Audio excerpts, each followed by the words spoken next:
Ladies and gentlemen, good day and welcome to Nava Bharat Ventures Limited Q1 FY22 earnings conference call hosted by DAM Capital Advisors Limited. As a reminder, all participant lines will be in the listen-only mode and there will be an opportunity for you to ask questions after the presentation concludes. Should you need assistance during the conference call, please signal an operator by pressing star then 0 on your touchtone phone. Please note that this conference is being recorded. I now hand the conference over to Mr. Mohit Kumar from DAM Capital. Thank you and over to you, sir. Thank you, Niro. On behalf of DAM Capital, we welcome you to the Q1 FY22 earnings call for Nava Bharat Ventures. From the management side, we have Mr. Ashwin Devaneni, the chairman, Mr. Sultan Bag, CFO, Mr. G.R.K. Prasad, Executive Director, Mr. V.S.N. Raju, the Company Secretary, and Mr. Nikhil Devaneni, Vice President, Commercial. Without much ado, I hand over the floor to Mr. Ashwin for his opening remarks, following which we'll have the Q&A session. Over to you, sir. Thank you very much, Mohit. This is Ashwin Devaneni, the Chief Executive Officer of Nava Bharat. A very good morning to everyone and a very warm welcome to all the participants. The statement of the financial results, both on standalone and consolidated basis, and a press release detailing the operations of the Nava Bharat Ventures Group for the quarter ended June 30th, 2021 have already been filed with the stock exchanges and posted on your website. I hope you've had a look at them and trust they provide adequate information on our performance for the first quarter FY 2022. Given the above, we would like to now proceed with the question and answer session and request you all to seek clarifications as you may desire. Thank you. Thank you very much. We will now begin the question and answer session. Anyone who wishes to ask a question may press star and 1 on their touchtone telephone. If you wish to remove yourself from the question queue, you may press star and 2. Participants are requested to use handsets while asking a question. Ladies and gentlemen, we will wait for a moment while the question queue assembles. Participants, you may press star and 1 to ask a question.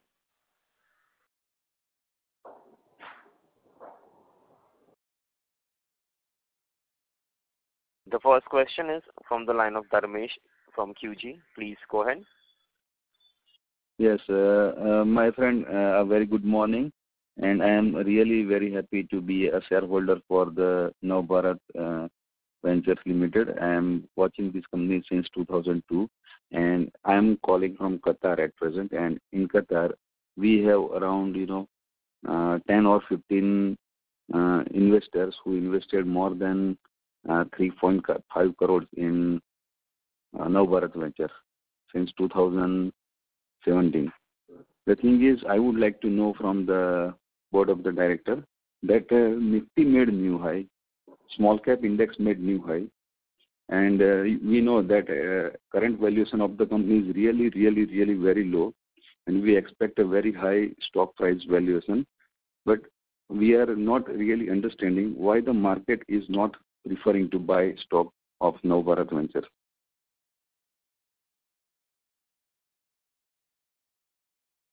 Yeah, Mr. Dharmesh, thank you for your continued support.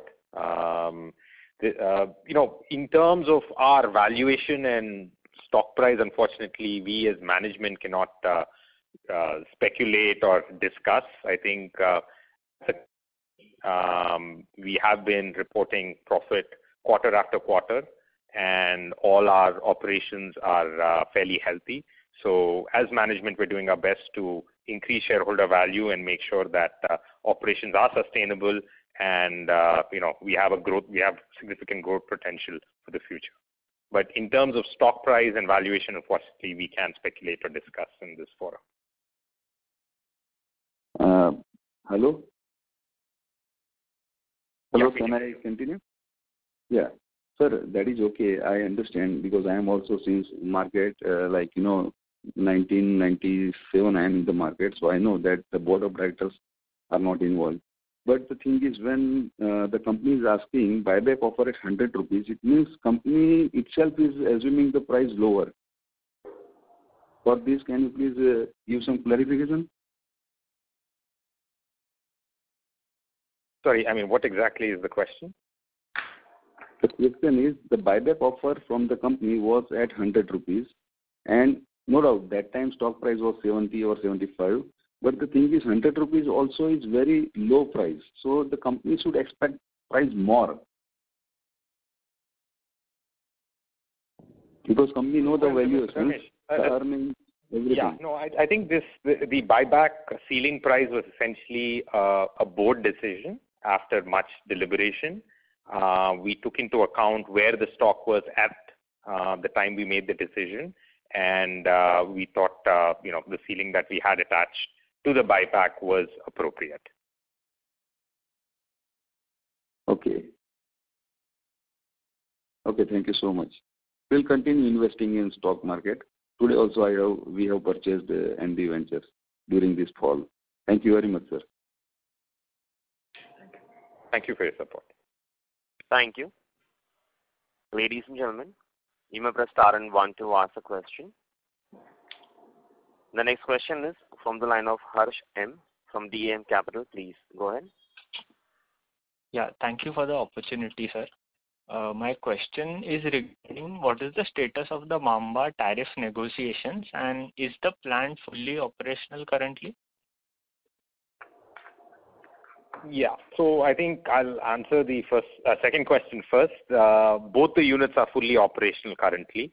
Unfortunately, one of the units was down for an extended period because of major overhaul and certain issues or damages we had noticed with the turbine diaphragms, but that has been resolved, rectified, and currently both the units are operating at full capacity at Mamba. With respect to the tariff negotiations, that is taking a little longer than expected owing to the elections that are actually coming up next week on the 12th of August. So because of that, I think everything else has taken a back seat. But we expect things to pick up, once the elections are done and during the later part of this year with respect to the tariff negotiations. Right, sir. And in terms of the debt restructuring, is there any progress or an update that you can give us? Well, the lenders are engaged in terms of they are favorable towards debt restructuring, but all that is dependent on essentially the tariff negotiations, because if we are to restructure debt and agree on a debt restructuring proposal, it will be very dependent on what revenues we would be recognizing on a monthly basis in the future. And that is directly linked to the tariff negotiations. So I think once we progress further on the tariff negotiation, the future tariff negotiation matter, I think we'll parallelly start progressing on the debt restructuring too. But that being said, the lenders are committed towards a workable solution. Right. Thank you so much, sir. I'll get back in with you. Thank you. Thanks. Participants, you may press star and one to ask a question. The next question is from the line of Samir, an individual investor. Please go ahead. Thanks for giving me opportunity. I have two questions. What went incorrect in current quarter as compared to last year's same quarter? And second thing, with respect to Zambian electricity, are we receiving at least variable cost from the power purchaser, who is just paying us 60% of our total billing? Thanks. Bye. Yeah, sorry, I didn't get your first question. Could you repeat the first part of the question? The first part of question is, what went wrong in this quarter, first quarter of current year, as compared to first quarter of last year, or maybe Q4 of last year, because of which there is a decrease in profitability? you're talking, I presume you're talking on the consolidated basis. Yes, correct. Yeah, I think nothing went wrong. I think the major reason for the decrease in terms of both revenue and profitability is the fact that one of the units at Mamba Collieries, has been down for major overhaul. And this major overhaul was supposed to take 60 days, but unfortunately when we opened up the turbine, we found about 6 diaphragms and the diaphragm casing damaged beyond repair. That led us to essentially order parts, which had a fairly long lead time. So after the fixing was done, the parts had arrived and so on, we were only able to recommission the unit on the 29th of July. So for the entire quarter, we had only one unit at Mamba Collieries running. And the cause of the second unit not running was basically a loss of recognizing revenue to the extent of about $45 million. So that was one of the main reasons why your consolidated numbers are comparably lower compared to the last quarter or the year before. Okay. And what about ferroalloys and silica manganese? Yeah, so I'd like to ask our Senior Vice President to talk about that. Mr. Sameer, thank you for your question. I think ferroalloys, there were 2 counts for the reasons why the total realizations for this quarter are less than the preceding quarter. One was in terms of production volumes, we had taken a planned shutdown for one of our large furnaces for 15 days. Unfortunately, the shutdown was prolonged due to the second wave of COVID, where there was an acute shortage of industrial oxygen, which we required for restarting activities. So this put together, we lost almost 3,000 tons of volume, which we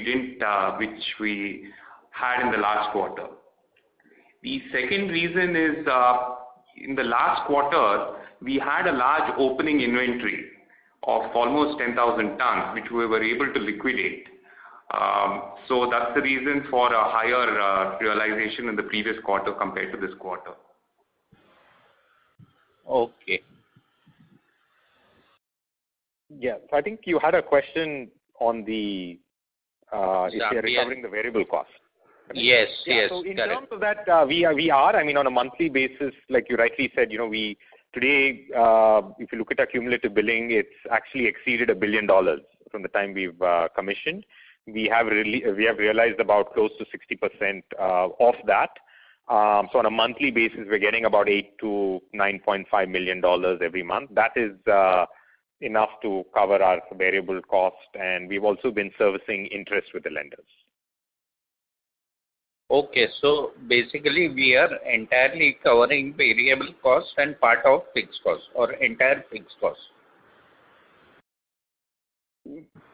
We're covering the fixed and the variable in its entirety, but the only shortfall is to essentially service the loan and in terms of equity return.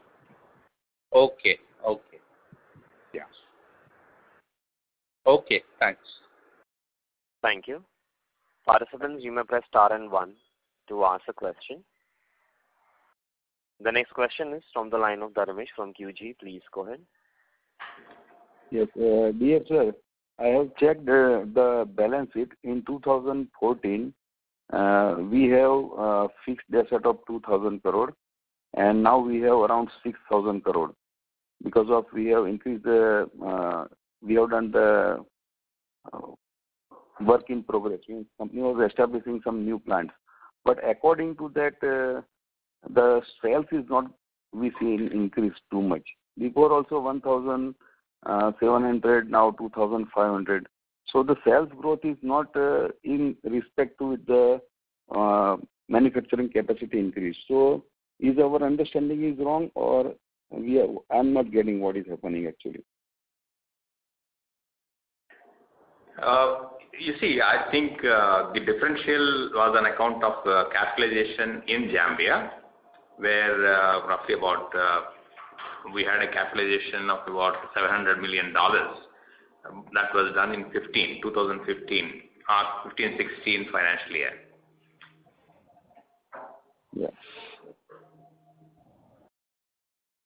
Yeah, I mean to say that we have increased the manufacturing facility, but the numbers of sales is not in respect to the manufacturing capacity increase. So our understanding is, the simple multiplication, 2,000 to become 6,000. So sales should be triple or at least double, but it is not observed. You see, the Mamba power plant got commissioned in 2016, and we started recognizing the revenues on commercial basis in the last quarter of that year, that is 15-16. And as far as your point of sales are purely related to the power sales there. Those were being captured on a quarter-on-quarter basis since then, on a consolidated number. Okay, if I simplify my question, when the company will reach the sales target of around 4,000 crore, approximately? Well, see, we probably are talking about almost optimal performance, both in terms of subsidiary, which is in Zambia, and in India, excepting for this slight aberration of plant being down for maintenance and all. So if you look at on a normative basis, the Mamba company will turn out revenue of about $200 million, $200 to $210 million, while the Indian companies will make about 1,500 crores. That's how it is. Okay. So we may see maybe in 2023, we may see 4,000 crore consolidated sales. We were doing, but this year has been an aberration. But next year, yes, 2023 financial year should be again optimal. Thank you so much. Thank you. The next question is from the line of Harish Shah from HS Investments. Please go ahead. Hello. Yes, sir, you're audible. Okay, thank you. Thanks for taking my question. I basically have two questions. We have seen good performance from the standalone entity, and in the press release note, we have mentioned that the domestic power and coal business have been performing well. So, can you share the guidance for the year, particularly FY22, and what would be the trajectory in the coming years? That is my first question. And the second question is, what is the challenges on the production side phase in Tata Steel deal, and how does this impact our margin? Do we have a compensated incremental cost? So these are my two questions. Actually, we don't speak out guidance, but I want my colleague to dwell on what's the current scenario in the ferroalloy, especially the manganese alloy, and also on the chrome side, where that provisional charge occurred. Okay. Thank you for your question, Mr. Harisha. The silico-manganese vertical as such continues to be buoyant, mainly driven by strong demand from steel sector. This trend, we see that it's going to continue for the rest of the year, at least particularly until the end of the year and up until quarter 4. Reason being, most ferroalloy producers along with us have an order book which is almost full up until the beginning of quarter 4. So we don't see any major corrections in terms of silico-manganese prices going forward. I think to answer your second question regarding the ferrochrome operations, this particular quarter, yes, we did face some operational challenges wherein we had made a provision for 6.25 crores.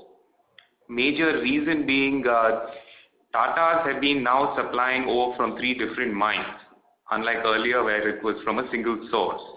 So this had caused a little bit of operational challenge in terms of the blend that we feed into our furnace. But that being said, I'm happy to report that this issue is behind us and our production team has sorted out the problem. So in that case, like my basic, I was wanting to know is how does it impact the margins going forward? Going forward, from the silicomanganese side, we can expect increase in margins owing to higher market prices. From ferrochrome point of view, where we have a conversion agreement with Tata's, this is more or less a fixed contract for the next 5 years. So we don't foresee any major variations in terms of cost or in terms of margins.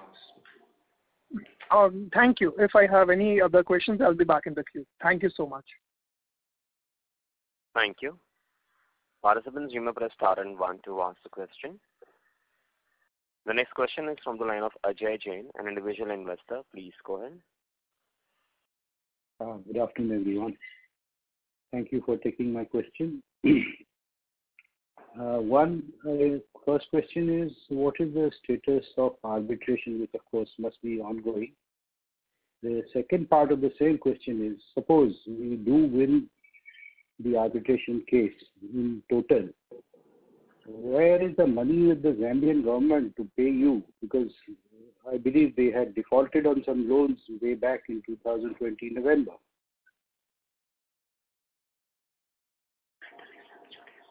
Yeah. So, Mr. Ajay Jain, in terms of arbitration, the process is ongoing. The hearing is actually scheduled for mid-September. So we are hoping that we should hopefully get a verdict before the end of this year.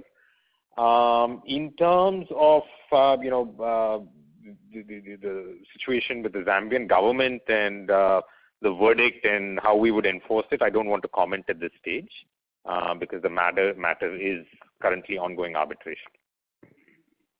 But what is your assessment about the recoverability of the amount if even you win the arbitration? That's my question. Agreed. But, sir, since the matter is currently under arbitration, I don't want to probably discuss that matter on a public forum. All right. Okay. Thank you. Thank you. Thank you. Participants, you may press star and 1 to ask a question. The next question is from the line of Hanish, an individual investor. Please go ahead. Thank you. This is Hanish. My question is regarding the other comprehensive income. Can you help us? What is this 2,900 lakhs?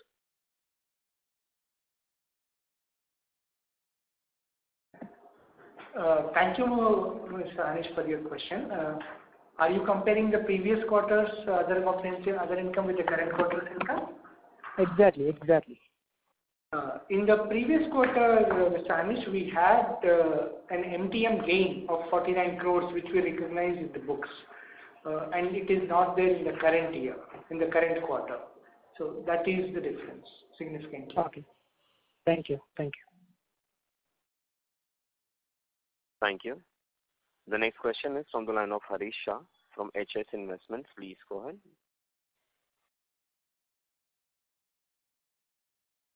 Harish Shah, may I request you to unmute your line from your side and go ahead with your question, please?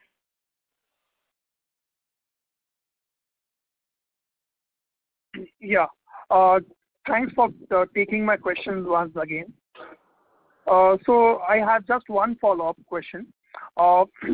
What is the current status of divestment of our non-core assets? And by when can we expect the stockpile of sugar and ethanol to clear out?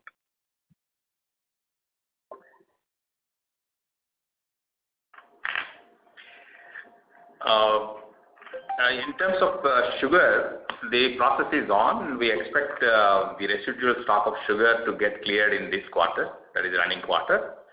And in respect of sugar equipment, which is up for sale also, we have been doing on an equipment-based sale for the last few months.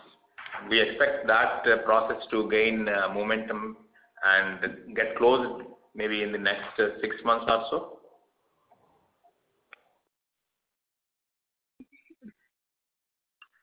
Okay, thank you.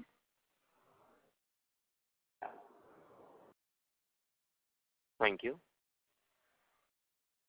The next question is from the line of K.K. Maheshwari from CIL Securities Limited. Please go ahead.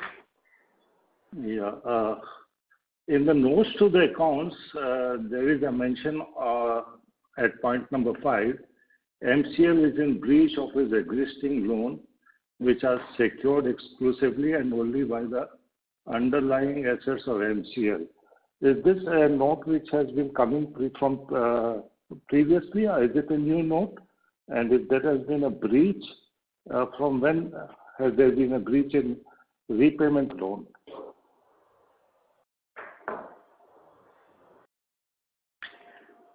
Well, this is not a new occurrence. It's been coming up. The breach occurred for the last 2 years. Roughly about 3 installments got unpaid, 6 monthly installments, and the matter has actually reached the point of arbitration because of this payment default. And the point that we were trying to make here is, notwithstanding these payment defaults, the standalone financials are not impacted because there is no recourse of the Zambian company debt to the parent company. That is completely secured on the basis of the project assets and whatever suite of agreements that the Zambian company had with the off-taker as well as with the government. Thank you. Thank you. The next question is from the line of Dharmesh from QG. Please go ahead. Yes, sir. At which year we can expect that the Nava Bharat venture will be debt-free with all the problems solving?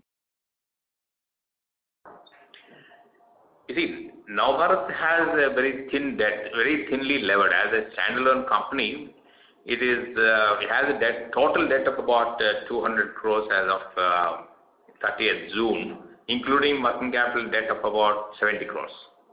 So this 130 crores debt that what we are talking about will get paid in the next couple of years, 2.5 years, in fact. So that's a very small debt relative to our size of operation.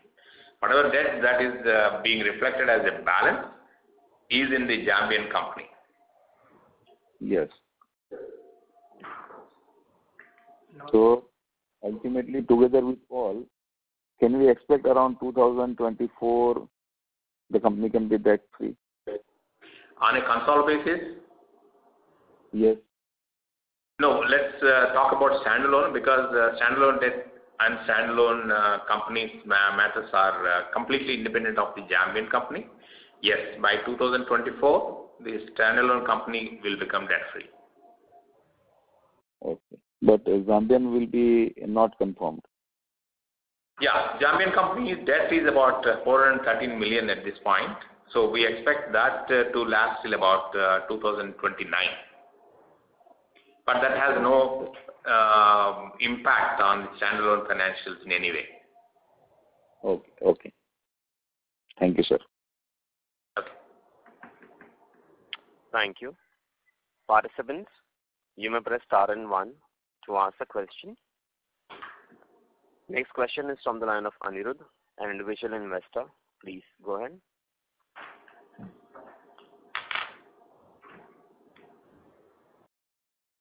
Anirudh, may I request you to unmute your line from your side and go ahead with your question? Yeah. Thanks for the opportunity. I have a couple of questions to the management of Nava Bharat Ventures.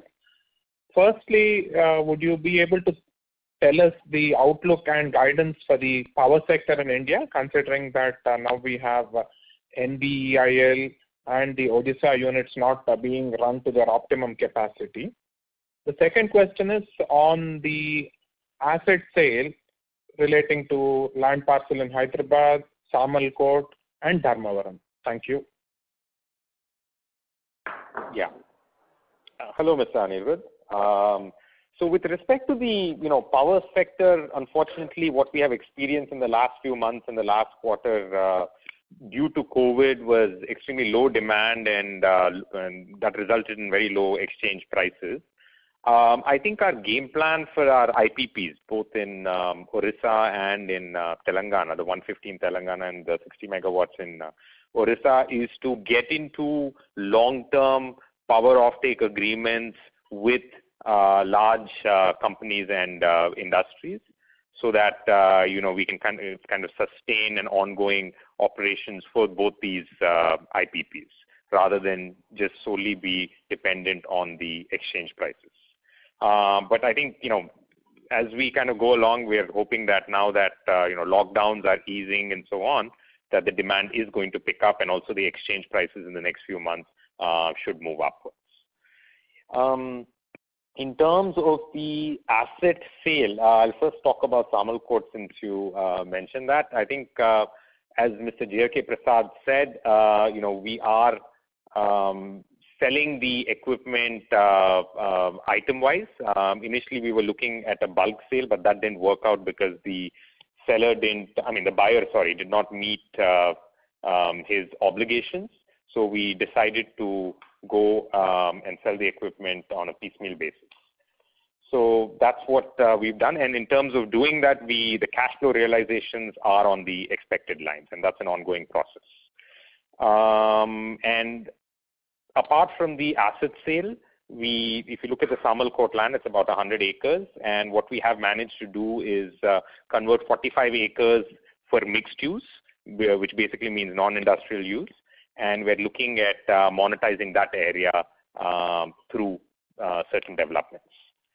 Nacharam in Hyderabad, that's about 65 acres. Currently, the ULC matter was an issue, and the hearing for that, which is in court, is at a very advanced stage.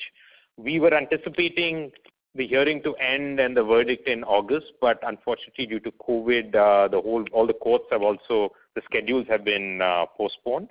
So we hope that will resume quickly, and hope we get the verdict on that. Once that takes place, then we can really look at monetizing that chunk of land, where valuations are pretty good. Thank you. Thanks for answering my queries in a very comprehensive manner. Thank you. Thank you very much. Participants, you may press star and 1 to ask a question. The next question is from the line of Dharmesh from QG. Please go ahead. Yeah, very good morning again. Sir, we are a diversified company and now currently functioning in Malaysia also. So Malaysia, we have healthcare businesses. So I would like to know that in the current condition, the demanding industries are mostly retail and IT. So is there any planning to launch any new concept somewhere in the world regarding retail and IT? I think, Mr. Dharmesh, right now we have nothing in the books, but we're always as a company exploring new opportunities apart from growing our existing verticals. So we definitely have our eyes open in terms of what is new and what has good potential for the future. Okay, thank you. Thank you. Thank you very much. A reminder to all the participants, you may press star and 1 to ask a question. The next question is from the line of Harsh from BAM Capital. Please go ahead. Yeah, thank you. So, sir, just one additional question. Are you thinking of expanding the ferroalloys business given the strong outlook? Mr. Harsh, as you rightly pointed out, I think from a demand perspective, we are seeing a huge expansion in the steel sector. Particularly those companies we are also catering to, they're essentially doubling their capacity. So from a demand perspective, there is a definite case for expansion. However, what we are looking at right now is from a supply point of view also. We are currently dependent on outside suppliers for our manganese ore. So we are looking at backward integration where we're able to benefit from a good cost advantage. And from that perspective, we are exploring different avenues in Africa and other places where we plan to acquire our own manganese ore mine. I think there has been some significant traction in this aspect. Once that does come to a conclusion, we would definitely look at it in a more meaningful way. Right, sir. Thank you so much. That answers my question. Thank you very much. A reminder to all the participants, you may press star and 1 to ask a question.